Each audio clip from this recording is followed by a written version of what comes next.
संतोष देशमुखांना न्याय मिळावा यासाठी उद्या छत्रपती संभाजीनगरमध्ये मोर्चा काढला जाणार आहे. काय तुम्ही उपस्थित राहणार आहात का? हो, आता शेवटी समाजाचा मोर्चा आहे. मी समाज म्हणून तर जाणारच.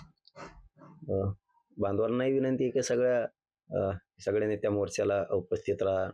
शेवटी एका लेकीनं हाक दिलेली की माझ्या बापाला न्याय देण्यासाठी या लेकीला बळ द्या, पाठिंबा द्या, याच्या पाठीशी उभा राहा. तर आपण सगळ्यांनी त्या संतोष भाईच्या लेकीच्या हाकेला ओ देऊन आपण सगळ्यांनी उपस्थित राहिलं पाहिजे आणि राहावं पण उद्या सगळ्यांनी. आपण पाहतोय की राज्यामध्ये संतोष देशमुख यांचं प्रकरण खूपच गाजलेलं आहे.